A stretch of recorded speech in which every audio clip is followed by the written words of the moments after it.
And we continue at 2:05 in the afternoon. Talk Radio 790 KABC, the John Phillips Show. Mr. Randy Wags in Culver City. John writes in at johnnydontlikeshow@gmail.com on the subject of Karen Bass and writes, if you're feeling down, if you're feeling blue, we should fire you. If you're feeling down, if you're feeling blue, let's get help for you. Well, maybe John could be mayor. I think at this point, anybody would be better, except for Garcetti. Does anyone know if he's back yet? I don't know how long that flight is. It's pretty long. You know, the air quality is so bad over there when the planes land, the pilots have to allow autopilot to land the plane. Oh, wow. Because there's no visibility. China, too. 800-222-5222 is the telephone number, 1-800-222-5222. Well, as I mentioned at the end of the last hour, Rick Caruso is not being shy about what he thinks about the city's response to all the fires. He, of course, is the developer that developed some shopping centers in Pacific Palisades that survived the fire. I believe one of his kids had their house burned down in the fire, and he is madder than a hornet at Karen Bass and her poor performance in the wake of all of these fires. Most recently, he did a sit-down with KTLA Channel 5. This was a one-on-one with Michael Ullman, who every single day is sounding more and more and more like Paul Moyer. Well, I'm sure he wishes that his W-2 looked like Paul Moyer's. There is that. For more, here's KTLA. Mr. Caruso, thank you for... You hear it, right? Oh, yeah. He is the what? The nephew? I thought he was the son. Was he the son? You got to look that up. Mr. Caruso, thank you for taking the time. It has been more than 2 weeks since the fires erupted. They've destroyed tens of thousands of acres, over 10,000 structures. Dozens of lives have been lost. And you said this was all predictable? Well, what I said was what's predictable is preventable. You're right. It's the uncle. Okay. Also, I thought so. He went to my high school, so that's pretty cool. No kidding. He's a hard high Indian. Oh, wait, we're not supposed to say that anymore. Wait, what are they now? I forget what they changed it to, but it's pretty dumb. Well, you can do a color, you can do an animal, or you can do a weather system. The Heart Storm. Oh, we're the Hawks now. Oh, yes. Although maybe you'll have to change that. Are they on the endangered species list yet? Mr. Caruso, thank you for taking the time. It has been more than 2 weeks since the fires erupted. They've destroyed tens of thousands of acres, over 10,000 structures. Dozens of lives have been lost. And you said this was all predictable? Well, what I said was what's predictable is preventable. And it was predictable from the standpoint we were all warned that we had catastrophic winds coming in. There were deadly winds. And Karen Bass still went to Ghana. Oh, yes. Well, those cocktails wouldn't drink themselves. We knew that we had 30, 40 years of vegetation around the Brentwood and the Palisades area. Obviously, DWP knew they had one of their major reservoirs out of service. Yeah, did their director, who makes $750,000 a year, have anything to say about that? How does that woman still have a job? You know that back in the old days, there was a guy that used to be in charge of that department. I think his name was S. David Freeman. And he used to run around in a cowboy hat looking like Cal Worthington. And everyone had to kiss his ass because he was essentially just about as powerful as the mayor. He ran a department that minted money for the city, and he had complete control over his own budget. And he knew that he had the power that he had, and so everyone would have to tiptoe around this guy. And the complaints back then were that the DWP had too much power independent of the rest of the city. So fine, let's go ahead and knock them down a notch or two. So you end up with this clueless woman who doesn't bother sharing any salient information with, I don't know, the fire department, and then we end up with a reservoir with no water. Well, not only that, when we hired her, she got a $300,000 raise over the last guy that had that job. So we had a competent person in that role. They left, and now we have a totally incompetent person who makes more money. And so had the city been prepared, in my opinion, maybe it could have been prevented. Clearly, it could have been mitigated if we hadn't run out of water, if we had cleared vegetation, if we had positioned the fire trucks in the neighborhoods that we knew that were high risk. We didn't even call the reserves until this thing was already going, even though we knew how bad this was going to be. And because of the budget cuts, a lot of the infrastructure, a lot of the fire trucks were out of service. But wait, she said that she was available on her cell phone in Ghana. No! I think a lot of things could have happened, Micah, that could have saved a lot of homes and a lot of livelihoods.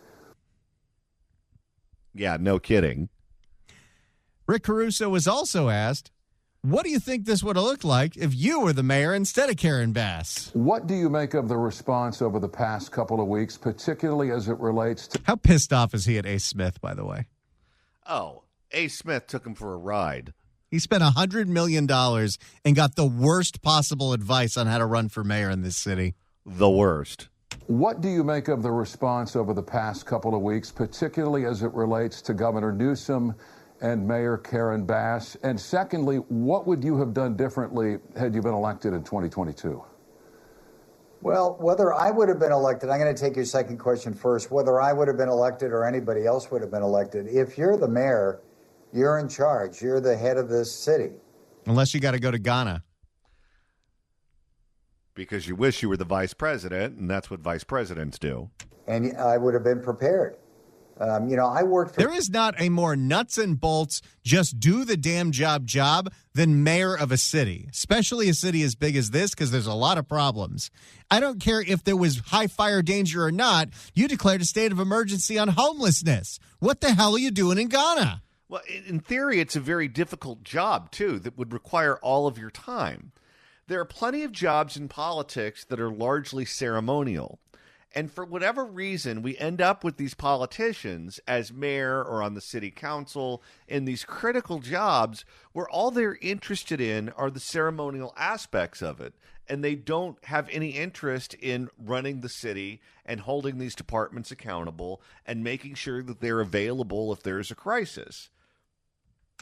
I worked for three mayors. I worked for Tom Bradley, I worked for Dick Reardon, I worked for Jim Hahn as a commissioner. I was president of DWP under Tom Bradley and Dick Reardon, so I understand water issues. I also understand what real leadership looks like, and frankly, it's not what we have now. So close. Very close. And frankly, it's not what we have now.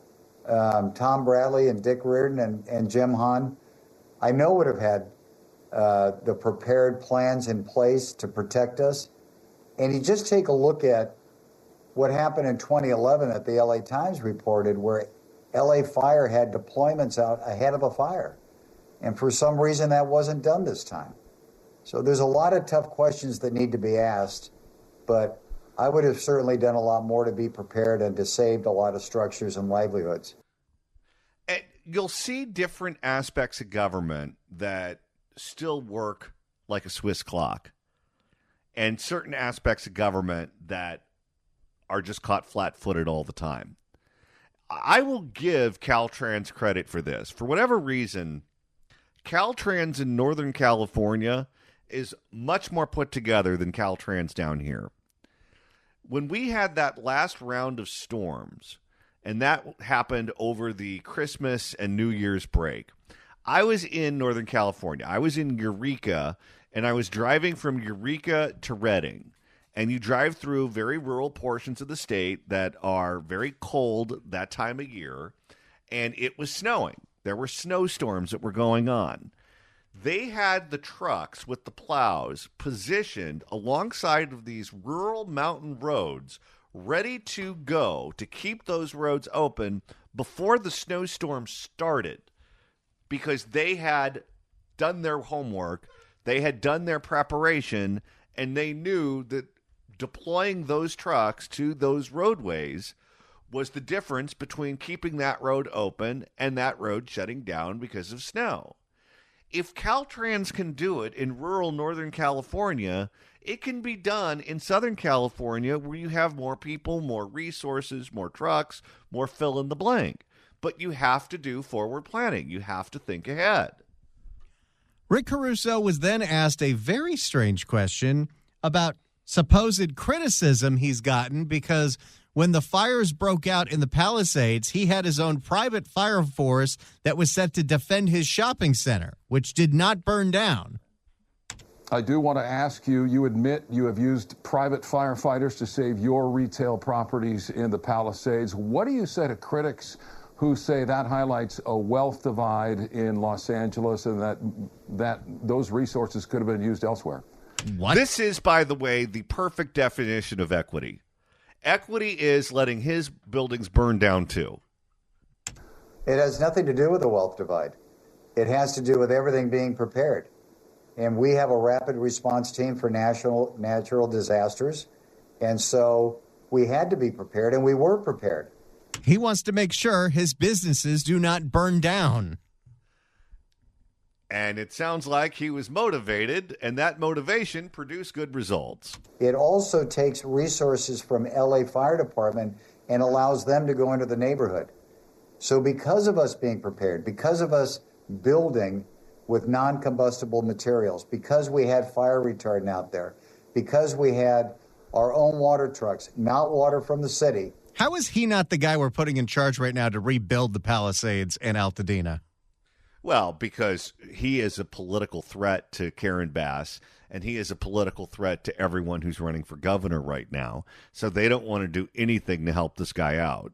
Putting water on it, we saved 8 residences where families lived. We saved the village. We saved businesses. We saved thousands of jobs.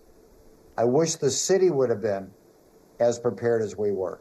And by the way, had LA Fire Department been funded properly and had the right equipment, if he runs again, he has the perfect amount of ammunition to destroy Karen Bass at every single debate and forum. Yeah, there is no argument that she could make that is intellectually honest that would explain her behavior and her administration's response to these fires. What we know now is they warned Mayor Bass that they weren't going to be able to protect the residents of the city. You wouldn't need private fire department, right? Now, what did we do? My wife and I leaned in. We did a challenge gift. We opened it with $5 million, and we asked everybody who could afford to do it to donate to the Firefightermen's Foundation so they can buy equipment. Within a week, we raised $20 million. And That's so quick. It also shows you, Micah, people desperately want to help, and people are desperately fed up with not having the priorities in the city of keeping them safe and having people first in our budgeting process in this city. But we're glad we leaned in, and I think that He is saying that a little too much. He is. glad we leaned in, and I think that's how this problem is going to be solved with public-private partnerships. Let's fix the problem so this never happens again. You know what this is shaping up to be? What's that? This is shaping up to be George Gascon 2.0. Because George Gascon got in because the Democratic Party got behind him over his opponent, Jackie Lacey. And in a year that was immediately after the George Floyd riots and all of that, he was able to squeak by. And then a lot of the bold-faced names never really disavowed him. They just stopped talking about him. They stopped answering questions about him. They stopped appearing in public with him. People like Gavin Newsom, people like Adam Schiff. People and like others. Karen Bass. Yes. But the Democratic Party, on paper, still stood behind George Gascon. They still endorsed him. They still got behind him. And then he ended up losing. And that made the party look weak. Or at least it made it look like they were losing their complete stranglehold over the county. She's going to run for re-election, and I bet you anything, as that election kicks into high gear, the bold-faced names will not overtly come out against her. They're just not going to be around her. And the Democratic Party will stand by her, but I don't think she survives this. And I think that the Democratic Party of Los Angeles County is going to have 2 cycles in a row where they pick the losing horse. No! Poor Karen. Finally, Rick Caruso has asked what his political future is. I wonder what he could possibly do next. As you, Mr. Caruso, have been thrust back into the spotlight, how are you measuring the months and years ahead as they relate to your political future? Will you be running for office again? I don't know. I just... You know. We all know. I don't know. I really don't know. And it sounds like a... We've already got the ad time reserved. Just kidding. He hasn't actually declared. But when he does, we got spots ready. I don't know. I really don't know. And it sounds like a typical politician's answer. But right now, every moment of my day is about leaning in. You got to stop that. How many times has he said that in this interview? 3 times. You leaned in so much, you're going to fall over, my friend. About leaning in and being an advocate for the residents to get the red tape cut so people can start building again. We got to build so much infrastructure. We got to underground power lines, build new water mains, make sure we have the right reservoir system so we don't run out of water again. That's where my focus is now. We've got time to figure out my political future. I mean, you could argue that he knows he's running. He's just not sure what he's running for. Does he run for mayor again of Los Angeles, or does he take a stab at governor? Because that field is also incredibly weak. Let's go to Scott in West Hollywood. Scott, hello. Hey, how you doing? Good. Hey, you know what? You just hit the nail on the head, which is why I called in. If I hear him say lean in one more time, I'm going to throw up. He sounds like Gavin Newsom. If he wants to lose his bid, keep talking like those stupid jargons. Yeah, if you spend all your time leaning in, you probably have you're hard of hearing. We've leaned in. Yeah. It's too much. It's too much. What? I said it's too much. What? Thank you for the call, Thanks sir. If you'd like to email the show, you can do so at johnnydon'tlikeshow@gmail.com. That's johnnydon'tlikeshow@gmail.com. And Randy, you're monitoring the mailbag. We love getting these emails from people telling us how they discovered the show and why they listen. You can send yours at johnnydon'tlikeshow@gmail.com. Kevin writes in at johnnydon'tlikeshow@gmail.com. I'm listening from Moraga, a quaint town right next to Oakland. Started listening to McIntyre back in 2013, back when I was in Chicago. L.A. is one of a kind in the U.S. I enjoy keeping up on what's happening out there. I've listened to various shows since then. I enjoy that you guys focus on California stories and never take yourselves too seriously. Glad to know that you have a large audience, not just in L.A., but increasingly across the globe.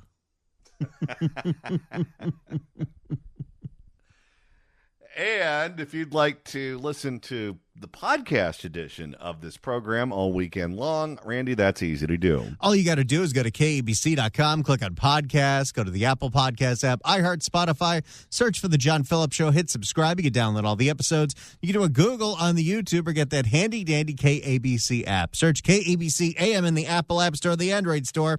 It's the easiest way to listen live to this radio station and download all the podcasts. Go back to the summer of 2023 during the SAG-AFTRA strike. I cannot believe it, quite frankly.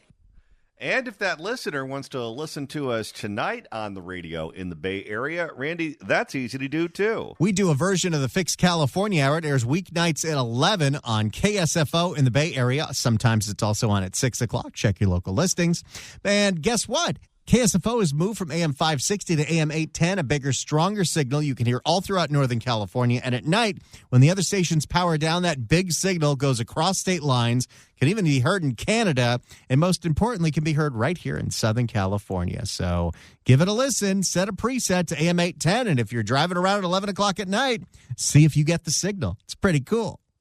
It's Randy, we've got a Shohei Ohtani update for you. Didn't expect this, just as the new baseball season is going to get started with spring training in just a couple of weeks. But you remember the whole big scandal last year, right? As Shohei was becoming a Dodger, that his translator apparently was involved in a whole lot of gambling that people thought Shohei was a part of. Turns out this guy was stealing from Shohei. Remember that whole thing? Oh, yeah, with his translator that looked like he got the old Soup Bowl haircut, the Beatlemania haircut. Well, the FBI just released audio tape of a recorded phone call between Ippei and the bank when Ippei was pretending to be Shohei. Uh-oh. For more, here's ABC 7 and Mark Brown. We're learning more now about how Dodger star Shohei Ohtani's former friend and interpreter Ippei Mizuhara was able to siphon millions from Ohtani's bank account to fuel his gambling addiction. He just thought if he won enough, he could pay him back. Well, he's going to need to be in the bonus on that Buffalo machine all the time then. The U.S. Attorney's Office here in L.A. releasing an audio recording of Mizuhara impersonating Shohei Ohtani during a recorded phone call with Ohtani's bank. Who am I speaking with? Shohei Ohtani.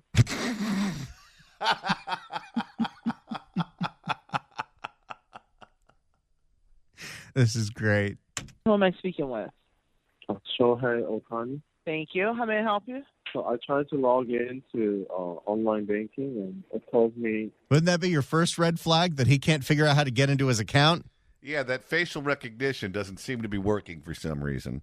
So I tried to log into online banking, and it told me that it's not available to me at this time, and I need to call. Sure, I can take a look at. Shohei, I didn't realize you knew that much English. Yeah. Every time I see you on TV, you're there with the translator. I need to call. Sure, I can take a look into that. And could you tell me the name of the payee and the amount of the transaction, please? For $200,000. Whoa! How many times did he do this? Because he stole millions. How is it that every time I have to call Rez, I get someone in the Philippines, and he gets someone here in the United States of America? What is the reason for this transaction? Yeah, why do you need $300,000 all of a sudden on the phone? What is the reason for this transaction? For a car loan. For a car loan? What kind of car? $200,000? $300,000. He's not getting an Altima. For a car loan. What is your relationship to the payee? He's my friend. Not suspicious at all. Sure, your friend, you want to spend $300,000 to loan him for a car. Sure. And make sure those are in unmarked bills. Prosecutors say Mizuhara passed all of the bank's security questions while impersonating the Dodger star. The former... I think that bank needs better security. Yeah, no kidding. Maybe they should send the calls to the Philippines. The former interpreter for Ohtani pleaded guilty to bank and tax fraud for stealing nearly $17 million from Shohei Ohtani. Okay, if he was doing this $300,000 at a time, let's see how many times he called the bank. So 17 million. I'm putting this in my my calculator here. 17 million divided by 300,000. He called that bank 56 times. If you're calling the bank that often, you're getting the same person in the call center over and over and over again. Oh, it's Shohei again. Another $300,000. Another car for a friend, huh? How many cars does one person need? Well, nearly $17 million from Shohei Ohtani. He is set to be sentenced on February 6th. There's the latest on Ippei and Shohei. The saga continues. If you'd like to email the show, you can do so at johnnydon'tlikeshow@gmail.com. That's johnnydon'tlikeshow@gmail.com. And Randy, you're monitoring the mailbag. We just love getting these emails of how you discovered the show. Bambi writes in at johnnydon'tlikeshow@gmail.com and says, "Hi, guys. I discovered your show because I wanted to find somebody impartial to look at the governor candidate as well as the presidential candidate about 12 years ago. I find you to be neutral, informative, and funny, and all-around good guys. Keep up the good work, and I'll keep listening." All right. Well, thank you for the email, Bambi. We appreciate it. It's the John Phillips Show on Talk Radio 790 KABC. We know that the city of Oakland is a complete mess, thanks to Mayor Shang Tao and others. But it's not just the city government in Oakland that's very poorly run. So is the school district, which now may go bankrupt. Oakland Unified School District is running out of money real quick. They were told last year, if you don't start closing some of these schools, you are going to go bankrupt. And they kept them all open anyway and gave the teachers raises. And now they're in trouble. For more, here's a report from NBC Bay Area. It's a 6-month push to avoid bankruptcy. That's the road ahead for the Oakland School District as it looks to cut costs before potentially running out of money this fall. And it's not like the city can bail them out because they're bankrupt too. And it's a separate entity.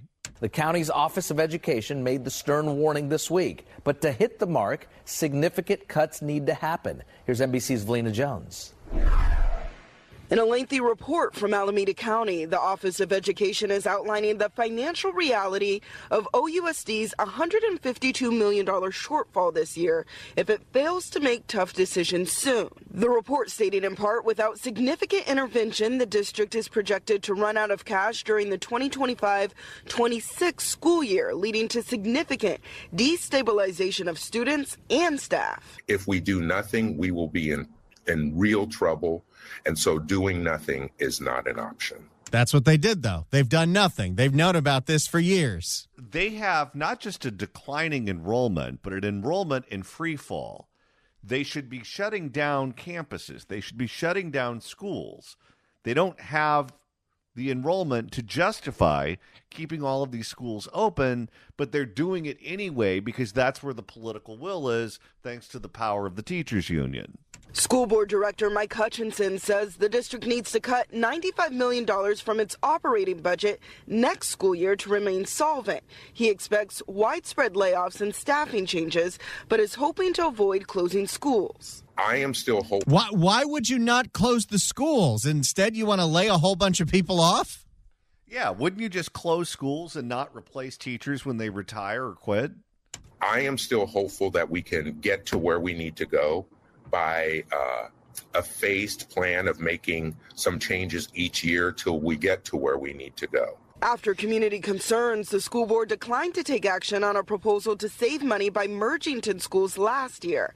Hutchinson says budget adjustments must be made in time to notify employees by March, or expenses will remain the same. So last year, OUSD gets a notice, if you don't merge 10 schools, you will be broke. And they said, we'll see what happens. Like with most things, if you plan ahead and you try to get in front of these things, the pain will be less severe. But if you just pretend like everything's okay and keep moving along as if nothing's wrong, when you finally do have to make cuts, the cuts are going to hurt. The board also has to take... Unless what the teachers union is hoping for is Gavin will bail out the Oakland school system.